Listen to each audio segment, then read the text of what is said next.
प्रधानमंत्री नरेंद्र मोदी के प्रस्तावित कार्यक्रम को लेकर सांसद रमेश अवस्थी जी ने जिस तरह से शुभम के परिजनों को मुलाकात करवाने के लेटर भी लिखा है, किस तरह से पूरी कार्य योजना है, पीएम का कार्यक्रम कानपुर में लगा हुआ है, किस तरह से शुभम के परिजनों को मिलवाने की बात करें। देखिए, माननीय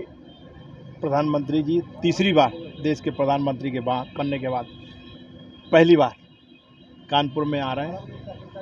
कानपुर में पूरी तरह उनकी यात्रा को लेकर उत्साह का वातावरण है, चाहे वो पार्टी के कार्यकर्ता हों चाहे आम जनमानस माननीय प्रधानमंत्री का स्वागत करने के लिए तैयार है। और एक विशेष बात ये भी है कि जिस तरीके से ऑपरेशन सिंदूर की सफलता मिली है, उससे भी लोग और माननीय प्रधानमंत्री को देखना चाहते हैं, उनको सुनना भी चाहते हैं। और जहाँ तक बात शुभम द्विवेदी के परिवारजनों की है, जिसकी हत्या आतंकवादियों द्वारा कर दी गई थी, उस संबंध में शुभम द्विवेदी के परिवारजन मुझसे मिले थे और उनकी एक इच्छा थी कि वो माननीय प्रधानमंत्री जी को ऑपरेशन सिंदूर की सफलता के बाद व्यक्तिगत रूप से मिलकर बधाई दें। उनका ये कहना था कि शुभम द्विवेदी की हत्या होने के बाद उनका परिवार दुखी था और जिस तरह से माननीय प्रधानमंत्री जी ने जो जनता को वादा किया और ये कहा था कि इन आतंकवादियों उनके जो भी सहयोगी हैं उनको हम मिट्टी में मिला देंगे, और उन्होंने उनको मिट्टी में मिलाने का काम किया। इससे शुभम की आत्मा को जहाँ शांति मिली है, वहाँ पर हमारा जो दुख था वो भी आधा हो गया।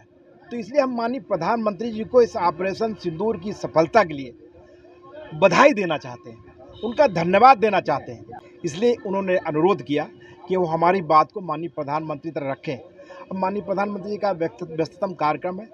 उसके बाद वहाँ पे क्या निर्णय होता है, कब मुलाकात होती, कैसे मुलाकात होगी, ये निर्णय बाद में होना है और एक दो दिन बाद इसको पता चल जाएगा कि उसका क्या रहा। क्या देखा जा रहा है ऑपरेशन सिंदूर की सफलता के बाद अब जब कानपुर में पीएम आएंगे तो क्या कुछ तैयारी है, ऑपरेशन सिंदूर की क्या झलक देखने को मिलेगी? नहीं, ऑपरेशन सिंदूर की जो झलक है, आज हम लोगों ने जो मीटिंग की भारतीय जनता पार्टी के यहाँ कार्यालय में उतर के, वहाँ पर